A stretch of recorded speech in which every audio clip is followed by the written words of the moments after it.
America की इस company का पाखंड और झूठ इतना बढ़ गया था कि आखिरकार झूठ की यह दुकान बंद हो ही गई। हिंडनबर्ग के संस्थापक नेथन एंडरसन का यह बयान बड़ा सवाल खड़ा करता है कि हिंडनबर्ग जिस मकसद से बना था वो मकसद पूरा हो गया। आज हिंडनबर्ग अमेरिका से भारत तक आरोपों के दलदल में धंसा हुआ है। नतीजा ये हुआ कि हिंडनबर्ग की जमीन भी धंस गई, लेकिन उस झूठ पर मोहब्बत की दुकान चलाने वाले कांग्रेस की राजनीति भारत में फंस गई।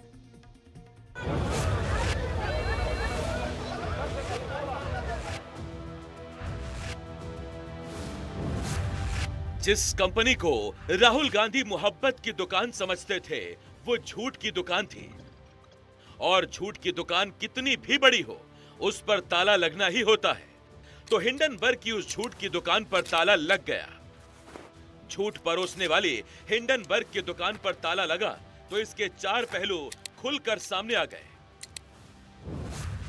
आखिर हिंडनबर्ग का कानूनी भविष्य क्या होगा, इसका मार्केट पर क्या असर होगा और कैसे इसने मार्केट को धोखा दिया।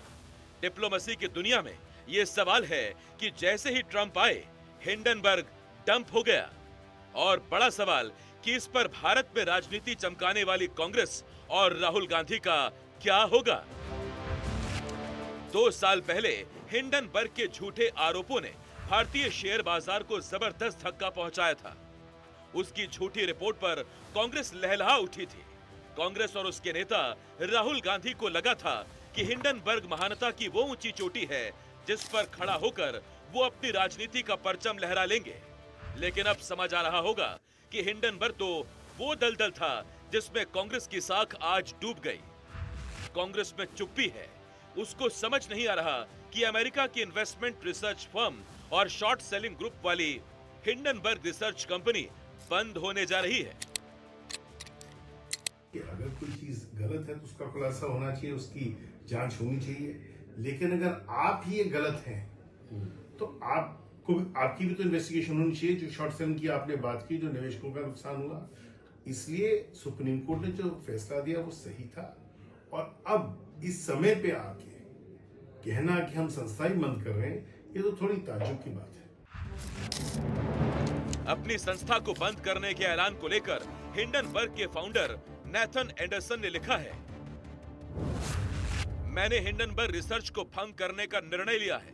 प्लानिंग ये थी कि हम जिन विचारों पर काम कर रहे थे उनके पूरे होते ही इसे बंद कर दिया जाएगा। लेकिन सवाल यह है कि नेथन एंडरसन ने कंपनी को बंद उसी वक्त क्यों किया जब उस पर कानूनी शिकंजा कसने लगा है। पिछले साल ही सेबी ने हिंडनबर्ग पर गंभीर आरोप लगाए थे। सेबी का आरोप था कि हिंडनबर्ग ने नियमों का उल्लंघन किया। सेबी का ही यह भी आरोप था कि अदानी समूह के शेयरों में शॉर्ट सेलिंग से उसने लाभ भी कमाया। इतना ही नहीं, अदानी ग्रुप के खिलाफ कोटक बैंक के एक फंड का बेजा इस्तेमाल भी किया, साथ ही शॉर्ट पोजीशन लेने के लिए भी इस्तेमाल किया। अब जब नेथन एंडरसन ने अपनी झूठ की दुकान को बंद करने का फैसला किया है, तो बीजेपी कांग्रेस से इसका जवाब मांग रही है कि उस कंपनी का प्रवक्ता राहुल गांधी बने तो क्यों बने थे। ये दुकान बंद क्यों हो गई? अभी तो उसके फंडर सोरस साहब को फ्रीडम मेडल मिला था। तो ऐसा लगता है कि सोरोस साहब की भी अमेरिका में दुकान बंद होने वाली है या कमजोर होने वाली है। हाँ, लोग उम्मीद कर रहे हैं, अब मैं नहीं कह रहा हूं कि 20 तारीख के बाद उनकी दुकान कुछ कमजोर होगी। आज फिर कहूंगा, हिंडनबर्ग अपनी दुकान बंद कर रहा है तो क्या राहुल जी उसकी दुकान का ठेका आपको मिल गया है क्या? मैं बहुत जिम्मेदारी से कह रहा हूं, इंडियन स्टेट के खिलाफ गैर जिम्मेदाराना हरकत कौन करता है? हिंडनबर्ग करता है। हर संसद के चुनाव सत्र के पहले एक रिपोर्ट आएगी, हंगामा बनेगा, टीवी डिबेट कराई जाएगी और उसको इश्यू बनाया जाएगा। तो दुकान तो बंद हो रही है।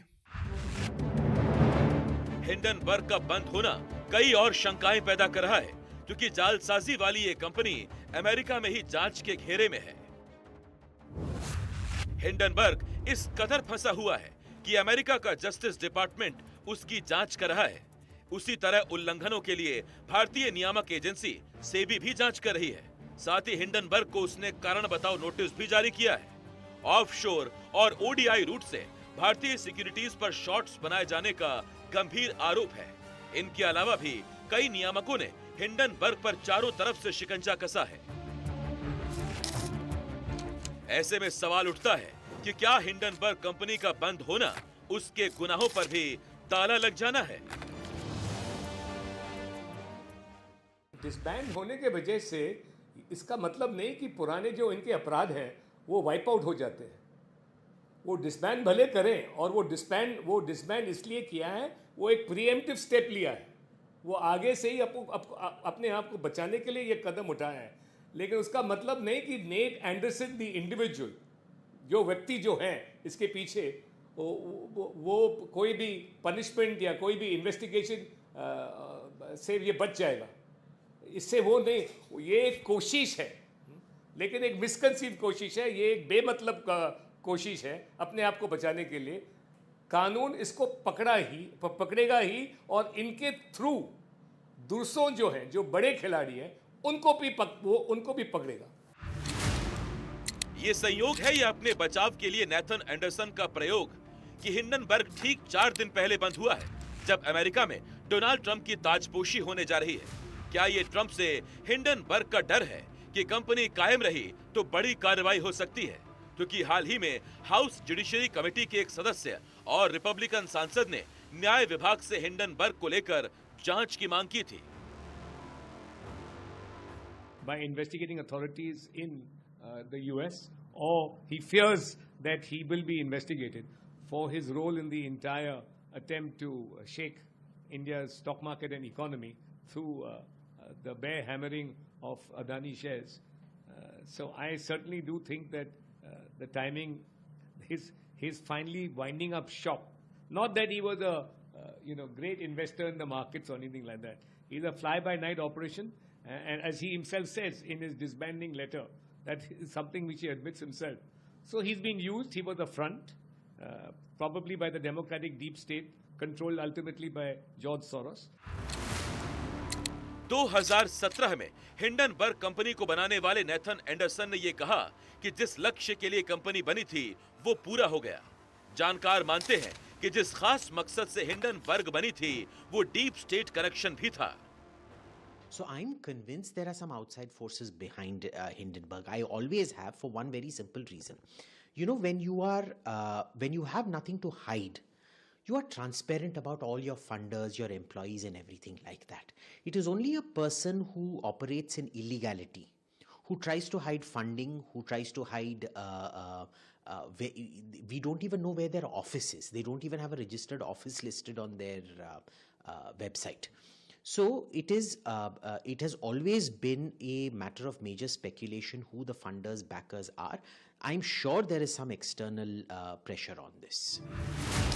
हिंडनबर्ग को भारत के लोगों ने पहली बार तब जाना था जब जनवरी 2023 यानी करीब 2 साल पहले तथाकथित रिसर्च फर्म ने अदानी ग्रुप के खिलाफ रिपोर्ट जारी की थी। उस रिपोर्ट के बाद एक और भारत के लाखों निवेशकों के लाखों करोड़ रुपए डूब गए थे, तो दूसरी ओर कांग्रेस ने सियासी मोर्चा खोल दिया था। संसद से लेकर सड़क तक कोहराम मच गया था। अब कानून के जानकार हिंडनबर्ग की नियत पर सवाल उठा रहे हैं। ये हिंडनबर्ग जो ऑर्गेनाइजेशन है, ये बड़ी डूबियस और रोग काइंड ऑफ ऑर्गेनाइजेशन है, जिसका कोई प्रॉपर बेसिस नहीं है। अपने आप को रिसर्च बॉडी बताती है। अरे भाई, अगर रिसर्च बॉडी है तो अपने आप को शॉर्ट सेलर क्यों बताती है? रिसर्च अलग कहानी है, शॉर्ट सेलिंग मार्केट में करना और उसमें मुनाफा बनाना, मार्केट में धमाका क्रिएट करके, एक बिल्कुल अलग चीज है। तो ये इसका नकाब है। हिंडनबर्ग का मकसद क्या था? फंडिंग कहां से हो रही थी? दफ्तर कहां था? इन अनसुलझे सवालों का जवाब मिलना बाकी है। लेकिन इनमें सबसे बड़ा सवाल यह है कि अब कांग्रेस की रणनीति का क्या होगा, क्योंकि पार्टी जिसे अवसर मान रही थी वो आपदा बन गई। एनडीटीवी इंडिया की रिपोर्ट।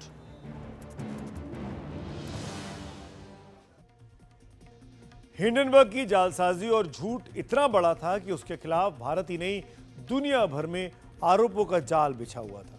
भारत में हिंडनबर्ग पर क्या गंभीर आरोप है, पहले आप उनको समझ लीजिए। एक एक करके आपको दिखाता हूं क्या क्या आरोप चल रहे हैं। पहला आरोप है इसने नियमों का उल्लंघन किया। दूसरा आरोप है अडानी समूह के शेयरों में शॉर्ट सेलिंग से लाभ कमाया। तीसरा आरोप है शेयरों में सेंध लगाकर 25% मुनाफा कमाया। चौथा आरोप है अडानी ग्रुप के खिलाफ कोटक बैंक के एक फंड का दुरुपयोग किया। पांचवा आरोप है शॉर्ट पोजीशन से मुनाफा कमाया। छठा आरोप है उसने सुप्रीम कोर्ट के फैसले को गलत तरीके से पेश किया। और सातवां आरोप है कि बिना सबूत के सरकारी भ्रष्टाचार और रिश्वतखोरी की बात की।